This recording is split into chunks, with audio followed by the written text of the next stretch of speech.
Up next, we have Drelli. Drelli, how you doing? I'm doing pretty good. All the way from LA, out of Minnesota, Minneapolis, St. Paul. It get cold like Minnesota.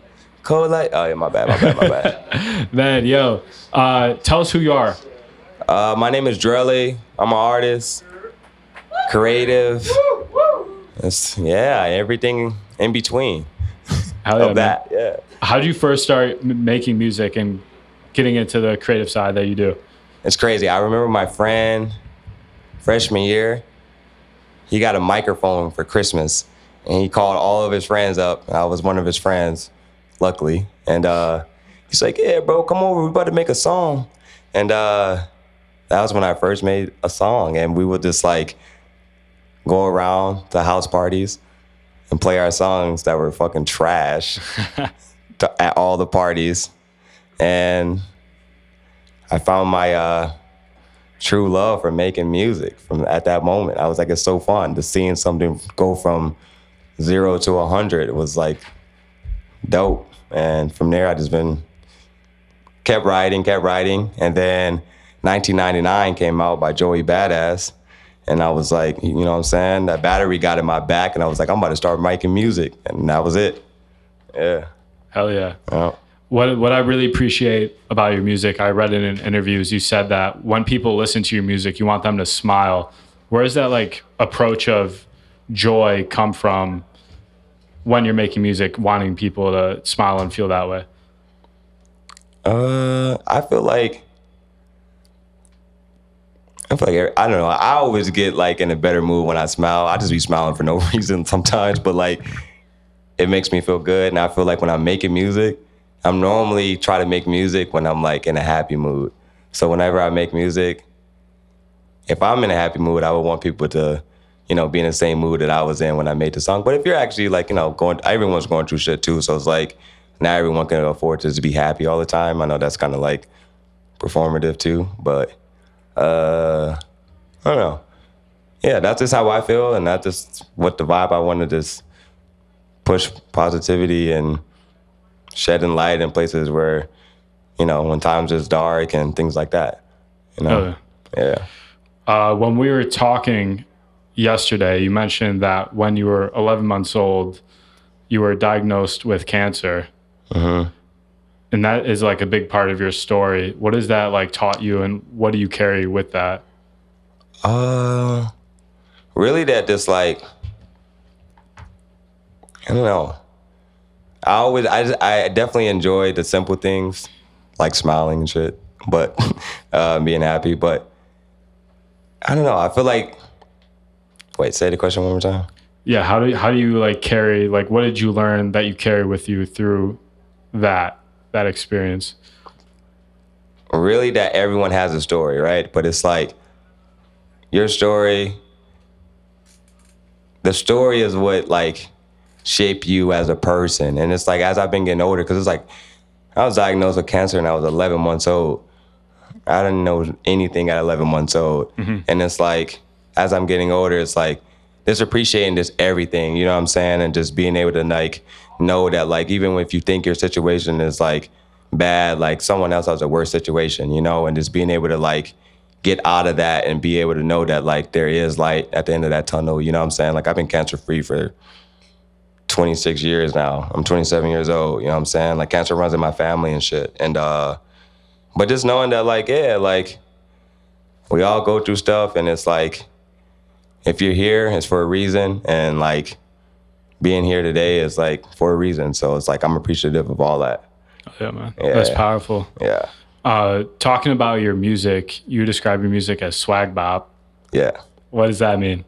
Because it's like, you know what I'm saying? The swag is when I talk, and the bop is the music, you know what I'm saying? So it's just like, that's what I feel. Okay. Hell yeah. Yeah. Yeah, it mixes like, I've noticed listening, like you have a lot of different genres in there. How do you balance making something fun but also meaningful at the same time? You know, it's so crazy. I've been trying to make more meaningful stuff recently because I feel like sometimes I'm just always like, I just love like raging and being like super hype. I don't know where it even comes from. I just have so much energy. And it's like, but the balance is like, I guess I feel like as long as I could say something that's like meaningful and one line, that's good enough for me. 2 lines, 3, more lines are better, but like everything don't, I feel like with me, being a rap, wait, what? You laughing? No, I'm joking. I'm trolling. I love you. But no, I feel like, I don't know, being a rapper, I feel like rappers are too serious already. Everyone's trying to like be like, yo, this is me, like, and it's like how all of us tough guys, like, you know what I'm saying? So I be trying to be like actually who I am, and then like, you know, sometimes I go to the studio, I'm like, you know, I'm not feeling tough. I feel goofy as fuck, so I'm just gonna say some goofy shit today, and then just go off of that, and then like. But I'm like, oh shit, I was going through some shit last week. Maybe I'll say some shit about that real quick. And then it's like, all right, now I got the song done. I bet, you know? So to relate to that person who is going through something, like they might hear that line and be like, all right, I resonate with that. Or it's like, this actually just got me out of the bad mood that I was in, you know? So, yeah. Oh, yeah. We mentioned earlier, you live in LA, but you're from Minneapolis, St. Paul area. Mm-hmm. What made you move out there, and what's that been like in that transition? You know, it's crazy because it's like, I feel like it was like, I think life just kind of pushed me into that direction. I didn't know if I was going to go to college at all. And my mom was always like so big on like, I'll support you on whatever you want to do. So like, if it's college, cool. And at the time, I had just graduated high school, and my mentor at the time was like, yo, I'm about to move out to LA. If you want, and this was a person that like, in the industry, he was at the highest level I ever met, like, you know, as close as I could be with someone. And I was like, damn, this seems like the situation. I should just go with this person and move to LA.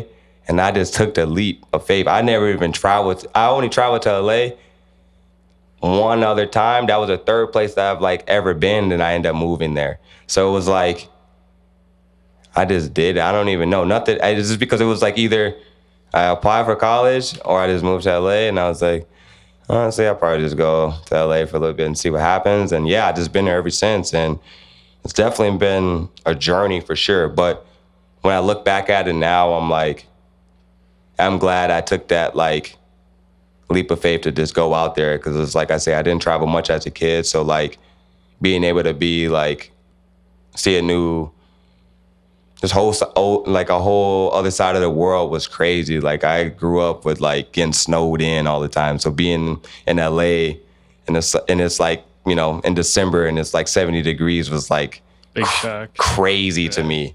But yeah, I always also too, I was making a lot of summery music in Minnesota because I always be like, you know, 6-7 months out of the year, you're getting all snow. So I would be like, yeah, one day I'm gonna just see the sun. So I'm gonna make sure I got a song for when I see the sun. And then when I did see the sun, it's like, oh, like, you know, it felt great for that like 4 months. And then it was like, all right, back inside. So one day I was like, I want to live where it's just like great weather all the time, so I could always be inspired and not be like, damn, when the sun comes back out, I can make a song about summer, you know? So yeah, I kind of just went with that.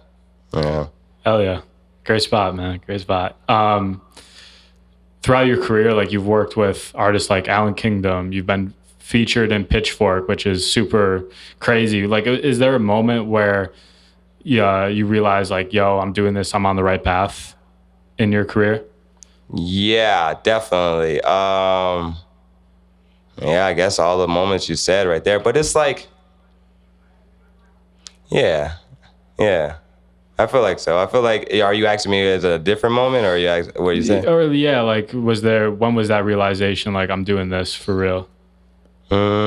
Honestly, when I did the show with Yachty, when he first came to Minnesota with Red Bull, after he made the Minnesota song, I was like such a big fan of Yachty early on, and I would be begging people, I'm like, yo, this guy's about to be crazy. Then he dropped the song with Minnesota, and then it was like, I would be telling people, and all the people who were like promoters in the city, because Minnesota is like not that big, so it's like it's only a few people that's like putting on shows. I'm like, y'all gotta bring this guy. And then eventually they were like, yo, you told us about him, so like we gotta have you on the show. And then I was like, yo, this is crazy. And I was like, just graduated high school at the time. And like, that was just a crazy moment for me. And yeah, I was just like, all right, I should just go down this path because I'm really not that good at school. So I probably should just write songs and just call it a day. So I've been going off of that ever since.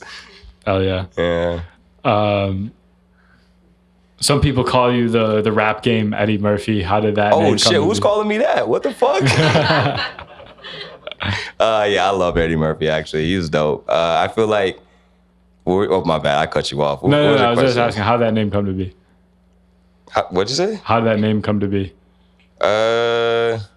It's crazy. So I used to be doing like, my whole career has been crazy because it's like, I've like gotten fans from the most random shit. I used to do a lot of like McDowell like content at one point from Coming to America, where I would just like dress up like Eddie Murphy from the McDowell scene when they were working there. And I would just do silly ass videos and like, yeah, I don't know. I've been always loving Eddie Murphy because I feel like he just has like a great personality. I'm always big on just like, at the end of the day, I feel like me being an artist, I'm not gonna be able to win every person over for music, which is okay. But like if someone fucks with my personality and fuck with me, it's like, that's what I like, you know? And it's kind of like, I see someone like Eddie Murphy and it's like, I feel like any room he's in, someone fucks with them. And I feel like that's where I wanna be, you know? So he also made music too, but he's also more known for his acting, right? So it's like, yeah. I hope to act one day, honestly, for real. That's what I'm trying to do, stand-up comedy right now. I'm like, you trying it? Yeah, I guess. How's it going? I don't know. Yeah. It's like, it's going. It's going. Yeah, it's going. Okay, that. Looking ahead, like talking about right now, you just dropped a new project, CiRCA. Yeah. Congrats. Appreciate it. Tell us about that. CiRCA. Yeah, so, yeah, I don't know. I just randomly just dropped this project, like literally earlier this week on Tuesday. I've been working on this project for like the last year, for real. And yeah, it's been a crazy journey even on that. I've been doing a lot of like nostalgia content for the last year, and I just thought it felt right. I've been kind of really just, I don't know, just really trying to show my appreciation for this hip hop and like the stuff that actually inspires me and just trying to put that into the music that I make. And yeah, just get closer to this and study the greats, honestly. So it's kind of things like that. That's like what really gave me the inspiration to make this project and living in this world that like, yeah, just full of this nostalgia stuff and everything from my childhood. Not everything from my childhood, I don't want to sound like that, but like more, I feel like things that like push the culture forward within hip hop and using those different things to like be who I am. Because everyone is inspired by something. Nothing is really all the way original anymore. You know what I'm saying? I feel like everything is like stem from something and then like twisted into another thing. So it's like me resonating with things from the 90s or the 2000s and then being like, oh, damn, I actually like that. And I'm going to do this, you know, use this as inspiration to make what I'm doing. And then hopefully people can be like, oh, dang, I see that, you know, you connected with this from in the past. And then it make them be like, I fuck with that too. So yeah, that's kind of what the project is promoting. And yeah. Oh, yeah. What does the title mean to you, CiRCA? I feel like there's like a timestamp and this in life, you know what I'm saying? I feel like even like taking everything that like I've heard from like, oh, like you sound like this or you look like this or like you give me these vibes and just putting that into the music, you know what I'm saying? And giving like, it feels like an era that's not, it could be any era, you know what I'm saying?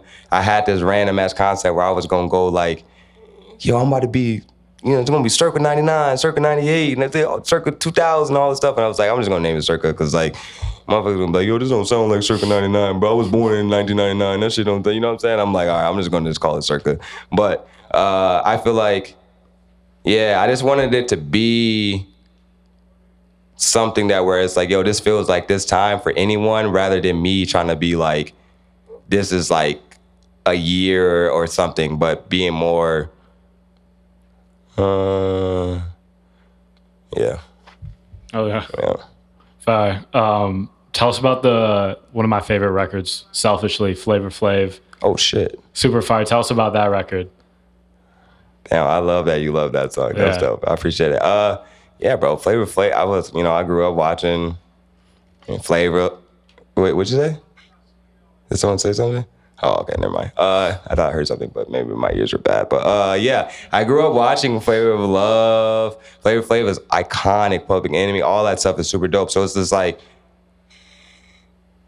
wait, what did you ask? What was it? My bad, bro. What was the question you said? I was just asking to tell us about the record, like what inspired it. It's just like, you know what I'm saying? He's walking around with the big ass clocks, and it's just like, that's the time that I'm on. The thing is like the time I'm on is the Flavor Flav time, because you know the time he's on because he's wearing a clock. So it's like, you know what time it is, you know what I'm saying? So when you see Flavor Flav, it's like, oh yeah, all right, bet. You know, so that's kind of the mindset when I was making that song. Hell yeah. And I really love the music video as well. Thanks, it's super bro. fun and colorful, but also like all of your music videos are kind of like that as well. Appreciate it. What's your like creative process for that? Are you super involved, or you directing yourself, or do you have people and you give them the creative direction? But how involved are you in those music videos? Pretty involved. I try to stay pretty involved. I just be letting my imagination run wild for real, and then I'll just like, yo, I'm trying to do this, and sometimes it works, sometimes it doesn't. And when it does, it's super exciting because it's like, all right, I just was like thinking about this random idea, and I just wanted to go out and do it and try to, make it happen. But yeah, that's really, I'm definitely pretty hands-on, at least with the creative, as far as just like, just trying to build a world as much as possible. And yeah, that's like honestly my favorite part about making music is like seeing something come to life and seeing the visuals and being like, I'm like a very visual person. So I try to like think about that as much as possible. And yeah. Oh yeah. With that world you're building, what's like the one thing you want people to take away from that? Like a feeling, it could be a thing itself, but take from everything? Yeah, from the world.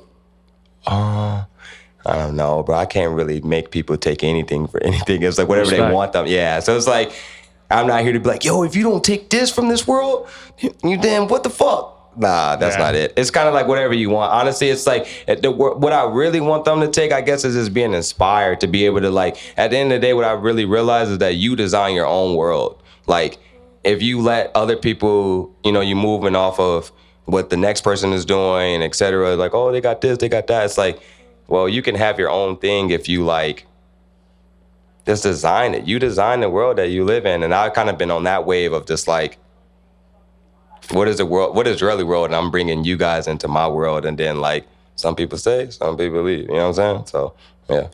Oh, yeah. And looking ahead to the future, what's next for you? You just dropped this project. What are you working on right now? What's the plan? Just promoting CiRCA. I feel like once I talk about my plans, they don't really be happening. So right now, it's CiRCA. Hell yeah. Yeah. And what can the people expect with the performance tonight?